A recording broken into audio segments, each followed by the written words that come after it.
भाई मुझे फ़ोन आया कल, दिल्ली का दोस्त है, तो नाम नूम नहीं लूँगा मैं भाई का, पर भाई अब शादी के लिए लड़की वगैरह ढूंढ रहा है। तो भाई बहुत डिसहार्टेंड था। क्यों?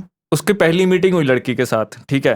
तो मैं छोटी सी स्टोरी है, भाई की मीटिंग हुई लड़की के साथ, तो उसने लड़की ने पूछा कि भाई तुम क्या करते हो, तो लड़के ने बताया कि ये मेरा काम है और अब मैं वर्क फ्रॉम होम कर रहा हूँ क्योंकि मुझे ऑफिस खोलने की जरूरत नहीं पड़ती है और इतनी मेरी सैलरी है। तो बंदे ने अपनी सैलरी पूरी नहीं बताई, कम बताई। उसका रीजन मैं बताता हूँ अभी थोड़ी देर में। तो अब लड़के ने पूछा लड़की से कि भाई तुम क्या करती हो, तुम्हारा क्या सीन है। तो लड़की बोली कि मैं सेल्स रैप थी एक बैंक में, तो मुझसे हुई नहीं, 4 महीने मैंने की और मैंने छोड़ दी। अब दूसरा करियर ऑप्शन शादी है। अब वो भाई डिसहार्टेंड इसलिए था क्योंकि लड़की उसको ऐसा बोली कि कहती अगर तुम अपनी पहली जॉब ना छोड़ते तो आज तुम्हारी तनख्वाह ज़्यादा बढ़ जानी थी। तो ऐसे में लड़के को कुछ 2-3 बातें बोली और खुद वो नहीं कमा रही कुछ वगैरह। तो ये सब बोल के तो जब अच्छा लड़की ने बोला लड़के को हाँ कि अगर तुम जॉब ज़्यादा देर कर लेते rather than जो अपना काम कर रहे हो। तो जब लड़के ने लड़की को थोड़ा और क्वेश्चन पूछे, लड़की ने घर वालों को इशारा कर दिया, उनकी मीटिंग वहीं पे खत्म। क्योंकि अब लड़का सवाल पूछा है कि तुम्हारा इतना गैप है, तुम टाइम पास कैसे करती हो, या तुम बिजी कैसे रहती हो। अब क्या अब कैसे बिजी रहती है अगर वो कुछ नहीं करती है तो। मतलब वो सिर्फ इंटरव्यू लेने आई थी, देने नहीं। हाँ।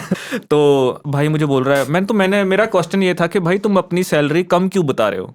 इट्स अ जेन्युइन क्वेश्चन जो मुझे लगा, बल्कि हम तो ज्यादा बताते होते हैं आजकल। तो भाई ने मुझे रीजन बताया and it was actually it made sense. कहता भाई अगर मैं ज्यादा अपनी असली बता दूं इनकम ज्यादा, तो कहता वो क्या करते हैं कि शादी हो गई 4 महीने के बाद डिवोर्स फाइल, एलिमनी।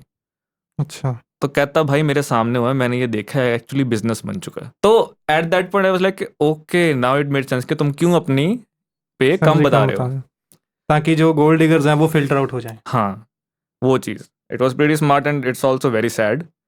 मैंने भाई को बोला भाई टाइम लगता है, बट यही बात है जो आपने बोला कि फिल्टर आउट होगी। तो मैंने बोला यू आर लकी कि तुम्हें पहले ही पता चल गया लड़की का। So it's a long journey to find the right partner. ऐसा केस ना मैंने पीछे एक वीडियो भी देखी थी, पंजाब में गांव की बात है। उसमें क्या था कि लड़की ने बाहर जाना था, उसके बैंड वगैरह आए हुए थे, सारा कुछ था आइल्स के, तो लेकिन पैसे नहीं थे घर वालों के पास। उसने एक अमीर लड़का ढूंढा, शादी की, शादी के साथ ही उसने डिवोर्स फाइल किया, और जो एलिमनी के पैसे थे उससे वो बाहर चली गई। प्रॉपर प्री प्लान्ड एक था स्ट्रेटजी, है ना। ये भी नहीं मतलब कि कोई लड़ाई हुई या बाद में मतलब डिवोर्स का प्लान बन गया। प्रॉपर था कि मैं शादी करूंगी, पैसे नहीं है ना तो वो शादी करते हैं, एलिमनी आएगी या जो भी सेटलमेंट, जो मनी एलिमेंट तो चलो आई थिंक मंथली होती है। उसने जो भी सेटलमेंट, क्योंकि यहाँ पे ज्यादातर ट्रेंड है सेटलमेंट वाला, कि इकट्ठे पैसे दे दिए 10 लाख 15 लाख 20 लाख। उसने वो पैसे लिए, टिकट कराई, वीजा लगवाया। तुम कौन कौन अपनी नेटवर्थ छुपाएगा भाई। अब पता चलो छुपा लेंगे, पर हमारे अंबानी जी वो अपनी नेटवर्थ कैसे छुपा सकते हैं भाई जिनकी शादी में कम से कम 3,000 करोड़ रुपया खर्चा आ गया।